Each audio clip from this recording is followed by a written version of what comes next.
Well, joining me now to discuss the dream and how far we've come 50 years later is our panel.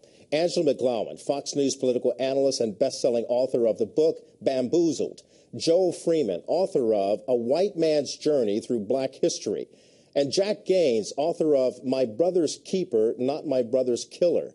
And Fox News political analyst and author of Eye on the Prize, Juan Williams.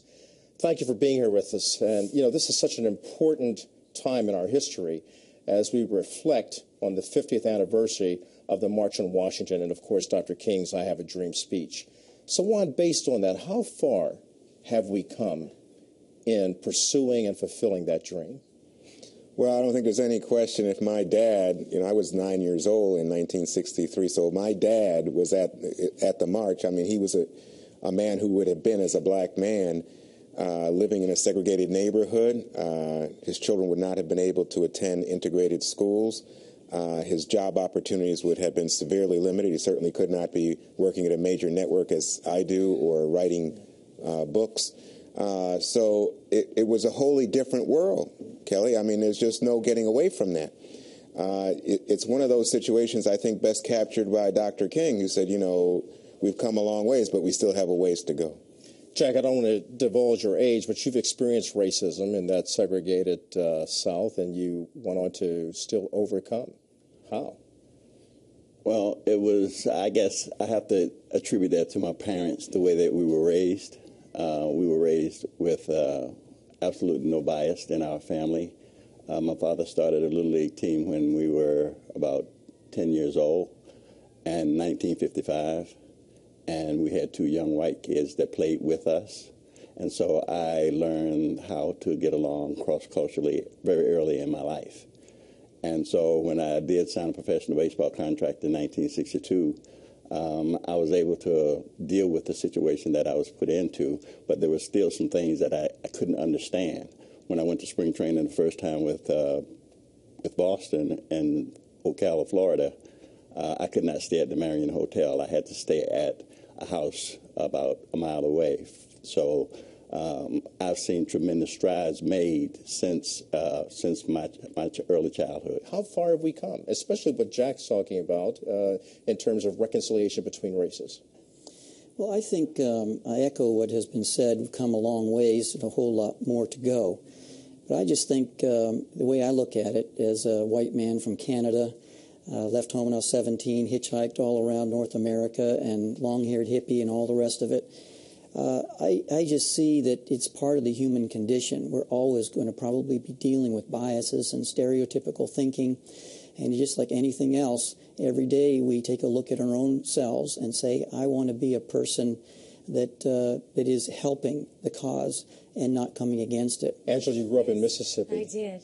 I did, and Kelly, I am 2 generations short from maids and farmers, and it's because of my father, the late Reverend James Thomas McGlowan, that my mother got to go to high school. He built the first black high school in Hernando, Mississippi. So we've come a long way, but we have a very long way to go. My father also worked heavily to help integrate schools in Mississippi. But today we don't have a level playing field when it comes to education. Today the new plantation is the prison system. We have more black males in the prison system. So with the hard work that my father did, and by the way, he was assistant warden also at Parchman Prison, where before my father got there were chain gangs. And my father really believed that you could rehabilitate the criminal. So we have a long way to go with the inner city, with people now on welfare more so than ever before. So we have equal opportunity, but do we have equal access?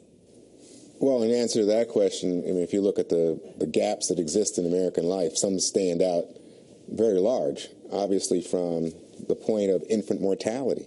You know, who survives and who doesn't survive as a child. But then you get into things like school, who's ready for school, ready for the first day of school. And you see a gap there before the child even gets to school in terms of language, math skills, reasoning, experience. And I think a lot of that's attributed to poverty.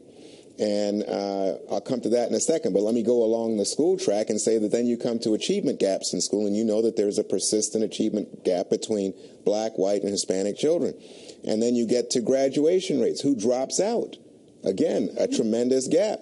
And you look at graduation rates, and you look at who goes on to college, who goes on to community college, 2-year college, 4-year college, the gaps persist. And then you come to employment, and again, as we sit here today in 2013, you're talking about, a 15% unemployment rate among black Americans. But if you're talking about black men, you're up about 25%.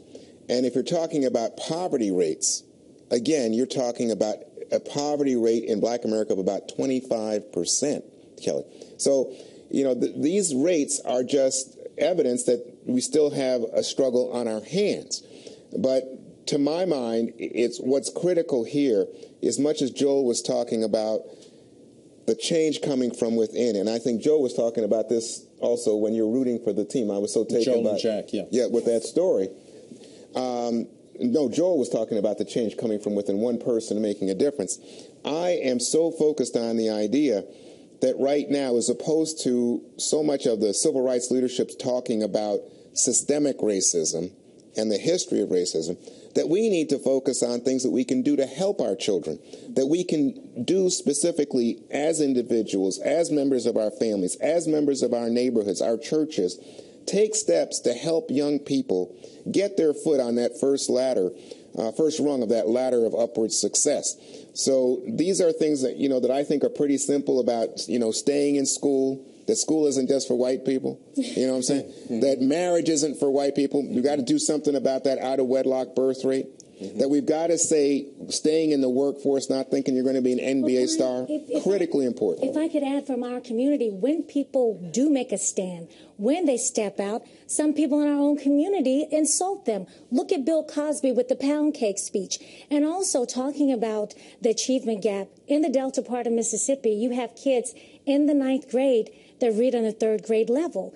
I think in our community, we're putting emphasis on the wrong things. And we do have black leaders today, Kelly. I spoke about my father and the great things that he's done, but you have some black leaders that utilize racism to divide the country even more. So we do all have to take the responsibility on ourselves, but also we need to elect leaders that will represent our causes and our community.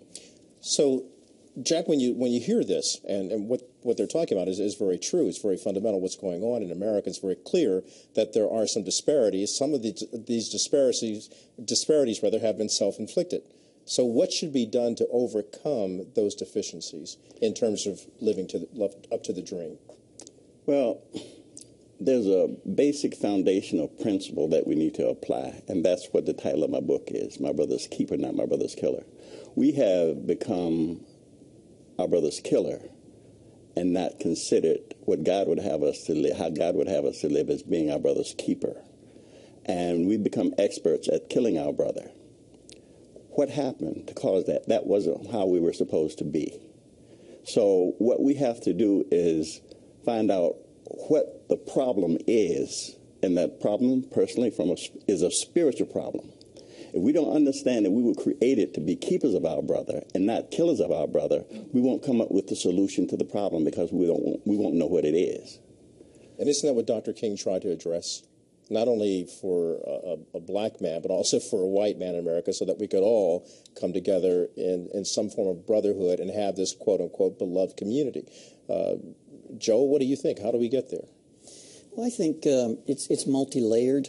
I co-wrote a book with Don Griffin, who's African-American. We did a subsequent film by the same title called Return to Glory, subtitled The Powerful Stirring of the Black Man. And I think that first it's a spiritual aspect, because it's like if we were all here trying to balance a baseball bat, you can't balance a bat without looking at the top of the bat, and everything else comes in balance. So if we have the spiritual realm in place, everything else begins to make sense. And then, of course, there's financial, and I have developed a whole process for entrepreneurship, and also and have written a book called If Nobody Loves You, Create the Demand. But as you say, if you're creating these kinds of things, you need people who can step up to the plate and be able to work the job, which goes back to what Juan and Angela had alluded to or talked about directly, and that is that you've got to improve the education. It's a dastardly, despicable act that every 26 seconds in America, someone is dropping out of the school, and most of them are black and Hispanic. Dr. King would be outraged by that and challenge us to correct and right that wrong. Absolutely. And I think that it starts at the community, to be able to empower individuals. For instance, myself as an Anglo, as a white person, I don't have exactly the credibility in the community as someone else with black skin to be able to communicate to a young man, a young woman. And so I think it's important to empower individuals in the community to be able to encourage them, to give them the tools to be able to then spend time with young people. And that's literacy. I mean, without literacy, it's a jail sentence. It's incredible. We're in Washington, D.C., and you'd be surprised there's about half of the black community here doesn't read, can't read. Exactly. It's a shocker, I think, to most people when they hear this. But again, to come back to the spiritual, I was just looking at Dr. King's speech because I wanted to be a part of what you're doing here, Kelly, and so appreciate it very much. Thank you. I think it's a real uplift for us as a news channel, as an organization. And in that, Dr. King speaks about the spiritual in poetic terms about the sons of slaves and the sons of slave owners being able to sit down at the table of brotherhood. And I mean, this is appealing. This is a vision that, crosses history, the history of the United States, speaks to the founder's vision. You're talking about that vision, of brotherhood, of helping your brother, not killing your brother. And then speaks to the idea that we need to go on, that we can come together. We can somehow achieve that moment of being brothers. We don't know who we are if we don't know our history. And one of the main reasons why I wrote Bamboozle is because we don't know who we are and whose we are. And the bottom line is, am I my brother's keeper? Yes, I am. And I think if each and every one of us take that responsibility to pull back. But I want to talk about crabs in a bucket. Because in our community, Reverend King wanted us all to be together. But sometimes in our community, we can pull each other down. So I think one thing dealing with black-on-black crime, if these kids knew what we went through in the past to get them to where they are today, I don't think we'd be killing each other. Well, on that note, we'll have to end it, but the crabs in a basket seems to be applying to not just black Americans now, but all Americans. Just look over my shoulder at Capitol Hill and how Dr. King would address that. But Jack Gaines, I thank you. Joel Freeman, good friends of mine, I thank you both. Juan Williams, always good to have you. And Angela McGlowan, thank you for this panel discussion.